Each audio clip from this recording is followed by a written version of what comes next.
the woman the king ignored, and her brother destroyed Tamar. Samuel 13. Betrayal, loyalty, and consequences. She was a king's daughter, a prince's sister. She belonged to the most powerful family in Israel, and within that family she was destroyed.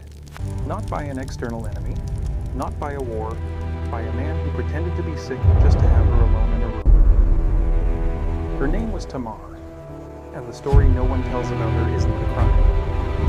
It's what happened after, because the crime lasted an afternoon. The silence lasted the rest of her life. To understand what's at stake in 2 Samuel 13, you need to understand the power structure in which Tamar lived. David ruled Israel around the 10th century BC with his capital in Jerusalem, at a time when the monarchy was still new, unstable, full of internal disputes among sons born to different women.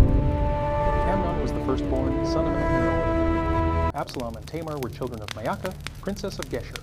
They shared a father, but not a mother. And in polygamous royal environments, that difference was the difference between alliance and rivalry. Amnon pretended to be sick. He specifically asked for Tamar to come and prepare food in his room.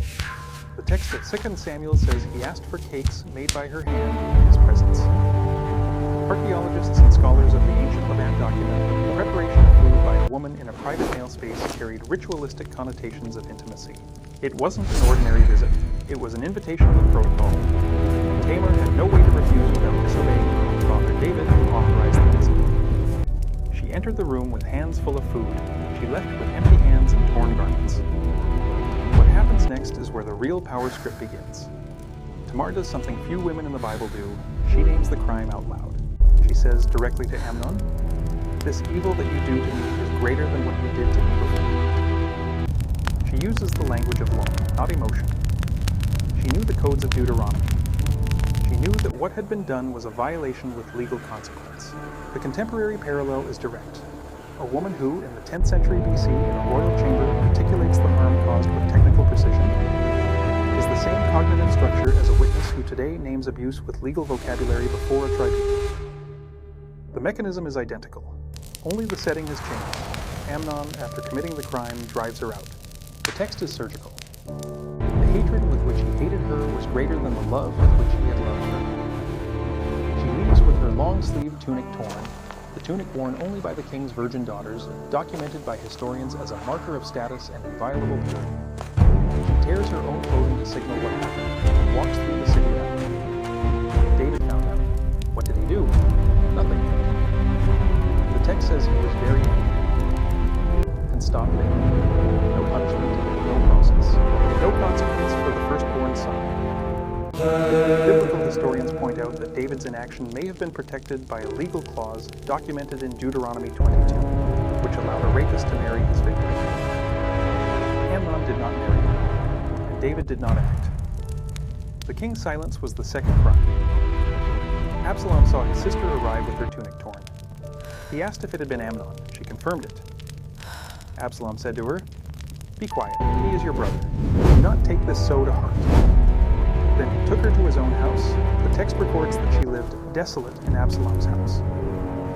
The Hebrew word used, shomemah, carries the meaning of scorched earth, like a field after a battle. It is not poetic metaphor. It is a designation of state, a person who has been devastated and stopped functioning as before. Absalom waited 2 years. He did nothing visible. He did not speak to Amnon. He did not confront David. He planned in silence. And when he acted, it was during a sheep-shearing feast at Baal-Hazor, where he had servants pour wine for his brother until he was vulnerable enough to be killed. Absalom's planning is documented in the text with the detail of military strategy. He chose the moment, the place, the executors, and the exit. Then he fled to Geshur, his maternal grandfather's kingdom, where he lived 3 years without consequences because David did not pursue him. Here is the insight history rarely delivers. Absalom's revenge was not out of love for his sister. It was about power.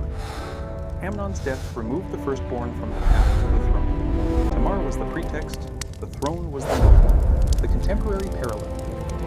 When a man uses a woman's pain as fuel for his own agenda of descent, the mechanism is identical to Absalom's. The rhetoric of protection masks the movement of power. 3,000 years ago or today, the structure is the same. And Tamar? The text closes with her alone, silent and desolate. No trial, no restoration, no further mention. She disappears from the narrative as if the narrative were ashamed to keep looking. Archaeologists and scholars of the Hebrew text note that the name Tamar reappears only once afterward, given to Absalom's daughter, whom the text describes as very beautiful. Absalom named his own daughter after his destroyed sister. Whether it was tribute or guilty conscience, we cannot know. What Tamar leaves us is not a lesson in overcoming. It is a lesson in architecture and power. She was destroyed not by weakness, but because she was surrounded by men who had more to gain from her silence than from justice. The father who did not punish, the brother who avenged out of self-interest, the aggressor who continued living for 2 years after being dying against him. The woman who names the harm with technical precision is not heard, is not amazing.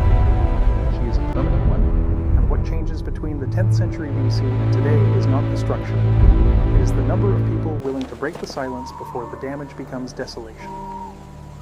In the next video, a woman with no name, no voice in the text, delivered by a man who should have protected her, and what the text does with her body afterward is the most disturbing passage in the entire Bible. If you haven't subscribed to the channel yet, do it now. What comes next will change the way you read any sacred text.